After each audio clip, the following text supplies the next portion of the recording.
Good morning বন্ধুরা। আজ আমি শুক্তো বানিয়ে দেখাবো আপনাদের। দেখুন কি কি লাগে।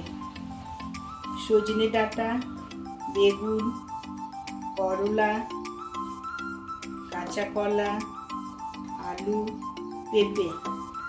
ওর মশলার জন্য দেখুন আদা লাগছে, এলাচ লাগছে, কাঁচা লঙ্কা, মৌরি, সরষে, পোস্ত, জিরে গুঁড়ো, নুন, হলুদ, আর নামাবার সময় ঘি আর দুধ লাগবে। আপনাদের ভেজে দেখাই।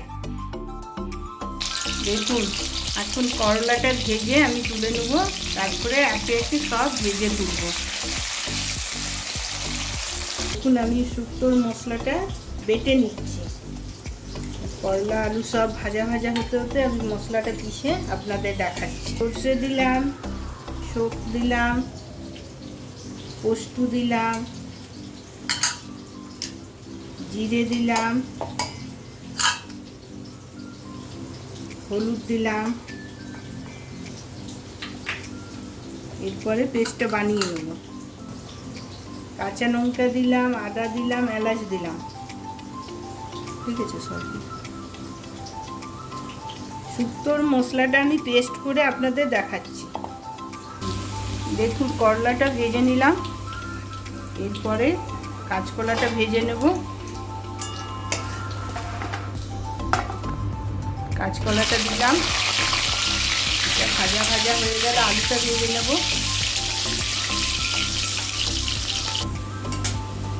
দেখুন কাঁচকলাটা ভেজে নিলাম, এটা তুলে নিচ্ছি। এরপরে আলুটা ভেজে নেব।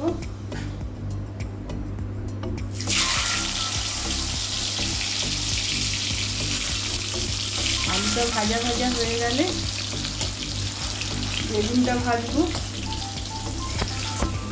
আলুটা ভেজে নিলাম, এরপরে বেগুনটা ভেজে নেব। তারপরে দেখুন বেগুনটা ভেজে নিচ্ছি। বেগুনটা একটু লাল লাল করে ভেজে নেব।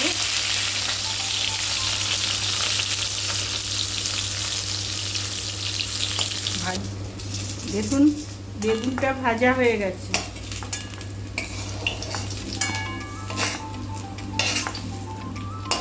এরপরে মেথি ফোড়ন দেব আর সজনে ডাঁটাটা একটু ভেজে নেব।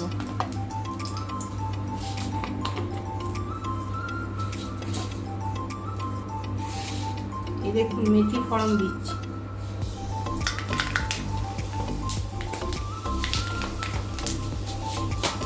বাবার মুখে দেখুন ডাঁটাটা ছেড়ে দিলাম। ডাঁটাটা একটু ভাজা ভাজা হয়ে গেলে মশলাটা দেবো।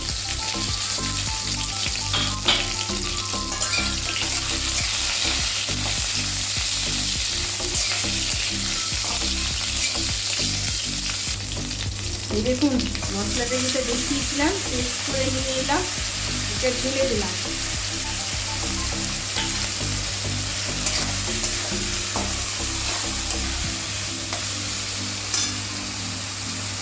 এক চামচ নুন দিলাম।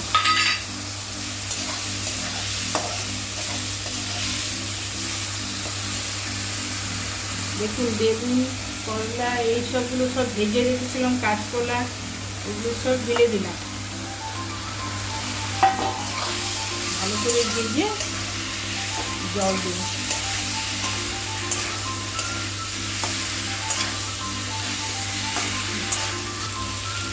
দেখুন ভাজা ভাজা হয়ে গেছে, দেখুন জল দিচ্ছি।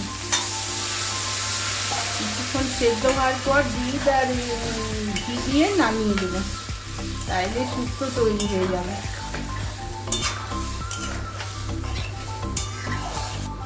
দেখুন ঢাকাটা দিয়ে দিলাম। এই দেখুন ঢাকাটা দিলাম, 5 থেকে 10 মিনিটের মধ্যে আবার আসছি। দুধ দিলাম, দুধ দিয়ে একটু নেড়ে একটু ঘি, 1 চামচ ঘি দিয়ে দেবো। এই দেখুন ঘি দিচ্ছি।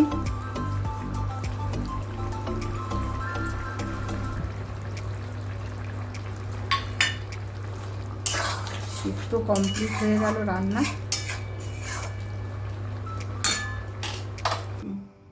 দেখুন শুক্তোটা আমার বেনে গেছে, আপনারাও বাড়িতে বানাবেন আর কমেন্ট করে জানাবেন শুক্তো কেমন হয়েছে।